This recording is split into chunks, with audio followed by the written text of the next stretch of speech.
Bonjour et bienvenue dans Audicast.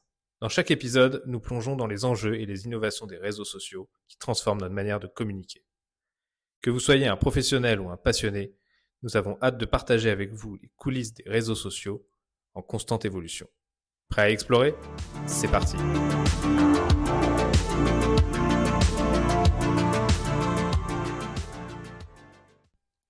Tout commence en 2007 avec un jeune diplômé de Yale, Justin Kan. Avec 3 amis, dont Emmett Shear, il lance une expérience un peu folle baptisée Justin.tv.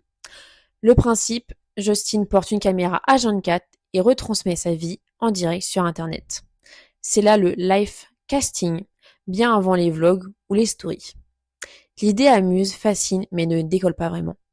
Pourtant, elle intrigue. Très vite, les créateurs de Justin.tv pivotent. Plutôt que de filmer leur propre vie, pourquoi ne pas proposer une plateforme où chacun pourrait diffuser ce qu'il veut en live ? C'est ainsi que Justin.tv devient un site de streaming ouvert à tous.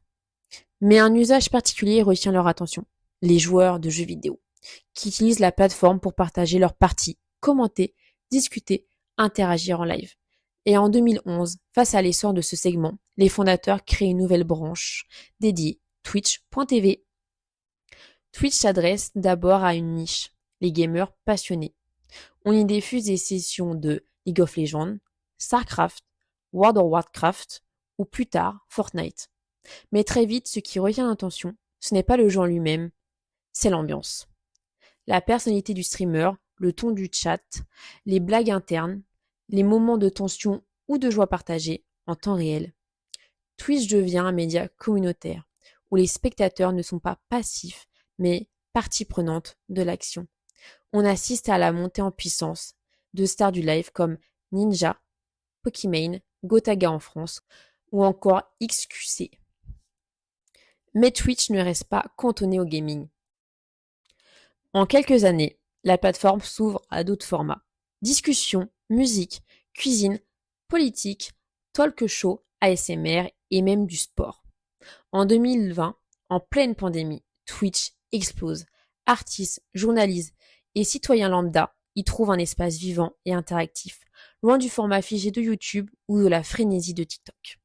Ce qui fait la force de Twitch, c'est le direct. Contrairement aux autres réseaux sociaux, Twitch ne mise pas sur l'éphémère ou la viralité, mais sur la présence. On ne scrolle pas Twitch, on s'y installe. Le chat, parfois drôle, parfois chaotique, devient le lieu d'un véritable lien entre streamers et viewers. Les abonnés soutiennent leurs créateurs avec des abonnements payants, des bits, monnaie virtuelle ou des dons en direct. La plateforme crée un sentiment d'appartenance inédit. On ne suit pas juste un compte, on rejoint une communauté, avec ses codes, ses emojis personnalisés, son langage. Twitch est un peu comme aller dans un bar en ligne. On vient pour la personne derrière l'écran, on reste pour l'ambiance. En 2014, Twitch attire les convoitises. YouTube, propriété de Google, tente de l'acheter. Mais c'est Amazon qui l'emporte avec un rachat à près d'1 milliard de dollars. Une somme colossale pour l'époque, mais stratégique. Amazon mise alors sur les contenus live, l'interactivité et surtout sur la synergie avec Amazon Web Services, son infrastructure cloud. Twitch bénéficie désormais de serveurs puissants, d'un soutien financier massif et d'une visibilité accrue. Amazon introduit Twitch Prime, un service qui lie l'abonnement Amazon Prime à des avantages sur Twitch, boostant encore l'engagement. Mais Twitch, comme tout réseau social d'envergure, n'échappe pas aux critiques. Modération insuffisante, harcèlement dans les chats, contenu problématique. La plateforme a longtemps été jugée permissive, notamment envers les comportements sexistes ou racistes dans certaines communautés. Elle a réagi en renforçant ses outils de modération, en créant des labels de contenu et en mettant en place des sanctions plus claires. Mais l'équilibre reste fragile entre liberté créative et responsabilité éditoriale.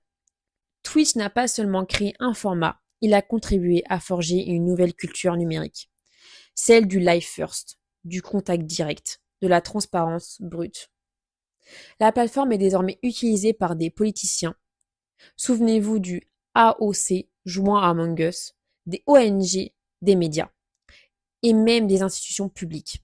En France, le streamer Jean Massier a par exemple popularisé la politique sur Twitch avec son émission Backseat.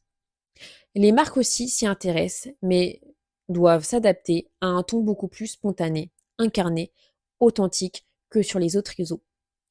Ici, le contenu publicitaire ne peut pas sonner faux. Le public est exigeant et les codes sont puissants. Plus de 2,5 millions de spectateurs en moyenne à tout moment dans le monde. Environ 8 millions de streamers actifs par mois. Une audience jeune majoritairement entre 16 et 34 ans. Des milliers d'heures de contenu diffusé chaque jour avec des pics records lors de certains événements, Z-Event, tournois e-sport, concerts live. Twitch est plus qu'un réseau social, c'est une plateforme vivante, une sorte de télévision communautaire, participative, en temps réel. Là où les autres réseaux proposent de publier du contenu, Twitch propose d'en vivre l'expérience ensemble. Et c'est peut-être pour ça qu'il continue de séduire une génération lassée des montages parfaits, des feeds trop léchés, des algorithmes trop froids. Sur Twitch, on rit, on crée, on débat, on improvise. Parfois, on dérape, mais surtout, on est là, ensemble. Si vous avez des idées ou des sujets que vous aimeriez voir abordés dans le prochain Audicast, faites-le nous savoir. Pour ça, rien de plus simple. Contactez-nous par mail à agence@audinou.com ou réagissez sur les réseaux sociaux avec notre hashtag Audicast. Nous sommes impatients de lire vos suggestions et de les intégrer dans nos futurs épisodes. C'est la fin de cet épisode d'Audicast. Merci de nous avoir écoutés. Nous sommes ravis de partager ces moments avec vous et d'explorer ensemble l'évolution des réseaux sociaux. Si vous avez apprécié notre podcast, n'hésitez pas à vous abonner et le partager autour de vous. Cela nous donne de la force. Merci. On se retrouve bientôt pour de nouvelles réflexions et découvertes social media. Prenez soin de vous et à la prochaine.